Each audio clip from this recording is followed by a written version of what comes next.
Yeah, you said that all the religions was kind of the same thing. If you would dig deep enough, they would teach you the same thing. So that would mean that since there is different religions, it's just different ways of learning the same thing. Okay, I would take that back a little bit. You know, I would correct myself. Yeah, because first of all, they're about the same world and about same reality. Okay, so therefore we need to be able to communicate about it. And then we are all the same as far as ethics are concerned. You know, don't lie, don't kill, be nice. You know, don't be a jerk and enjoy life. But the mysteries are different.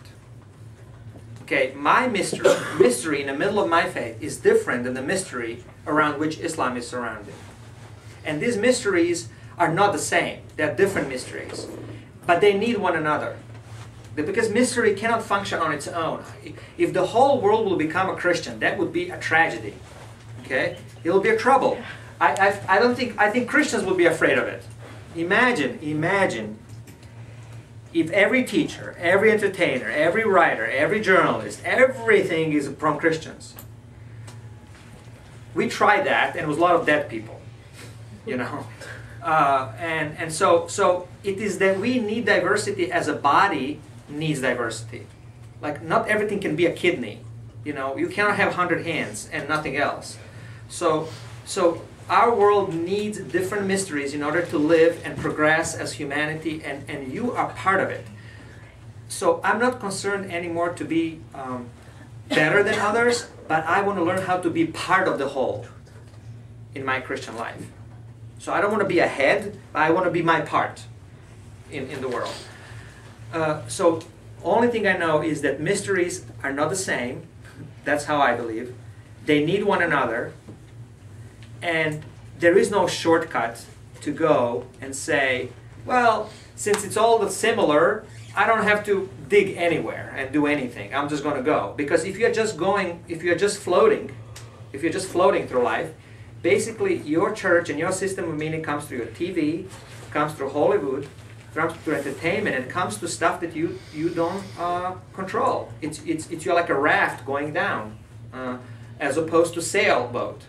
So not choosing anything, it's a choice. It's a big choice. Because to keep your options open all the time means you cannot make choices that really make a difference. Because things that really make a difference close some options, like a spouse, for example. If you want to keep your options open, you will not have a love for 30 years with one person. You are making that choice. Okay, so the same is with the meaning of life. If you don't make choices, then you're not, how to say, if you keep your options open, you're not making choices that matter. I don't know, put it that way.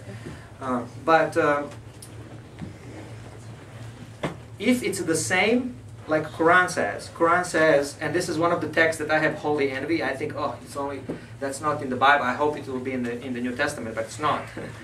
Where Quran says, God says, I made you of different nations and different religions, so you can compete with each other in good deeds, in doing good. So there is a different religions, and you exist. So you can be better than other in doing good things in the world. And you don't know who is right, but one day, when everything is over, I don't know what that means, whatever it means, you will know who is right and who is wrong. So, and that's a basically very good text for democratic society, and that's why Islam in America is really clinging to those texts and saying, there's more and more text that says you cannot really be a Muslim in a country where Muslims are have in government. You need to be minority in order to really be a Muslim and make a choice. And so that's how they are seeing. They are going to different texts. All of our religions take certain texts and put them on the top and forget about other texts. And then somebody else comes, like new generation, and finds other texts and brings them up to live with them. So Muslims are here doing that. So that's a long answer, but I think all these things are connected and interesting. Phil? Yeah, you kind of answered my question at the end, because I wanted to ask something about not only the wars we have run out in this world, but also some of the religious wars we have, where the competitive mind of the religions comes to a whole another level, and the way of how to see forward through religion and believings. And you kind of said that you didn't know what it means, but in the end, it all goes together somehow. How do you think the wars will resolve?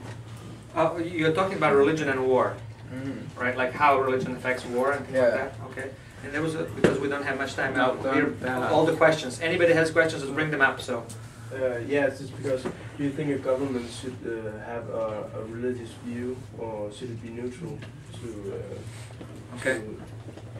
let everyone in at the same terms and not have a Muslim government or a Christian government?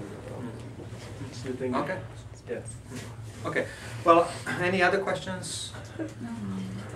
So I know. I don't Okay. Oh, okay. One more. How do you think? How do you think human life, started? Do you believe in the theory of evolution, or? Okay. Yeah. I'm evolutionist. Yeah, I believe in some process that is has developed over long periods of time. Personally, but it's a long discussion to go there. How that connects with the Bible, I used to be creationist, maybe 15 years ago, 10 years ago. So you believe in some from the Bible and some from science? No, I believe fully in science and fully in Bible. Okay. Yeah.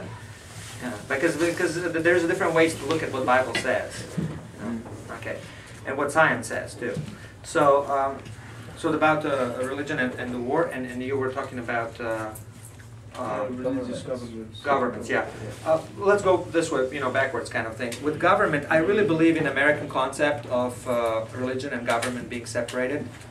It's sometimes hard to maintain, but that's a contribution of humanist and secularist and atheist, mostly humanism, that create a public space where we all come with our treasures and our problems, and we communicate about them, and we have all humanity as an ethical community. See, I cannot say, well, I believe this, and it's none of your business. No, it is my business. So if the current crisis in Europe about child abuse in the Catholic Church, it's everybody's business. It's not just their business, because our world is so connected now. I cannot say, we are like in a boat, and if I drill under my seat, and I say, I drill under my seat, and it's my business, it's none of your business, right? It is my business. Because stuff you do affects all of us now. We live in a planet now that is not anymore like another continent, another country, we're all connected. And I think for religion to have that kind of a power, empirically, it didn't work. Neither for atheists it worked in any way. So that's where I think that in Europe, because religion is connected with the government, because through the taxes you're paying to Lutheran Church and other things, that's why religion has weakened, and it doesn't have a stamina to, there's no creativity. It's like communism, like you're a priest, you get a salary no matter what. Here, I mean, if you don't offer something that people need, you don't have a salary, you're out of job. You don't have even health insurance. So I think America is much more religious because of separation of religion and state. Because of that. There's no religion that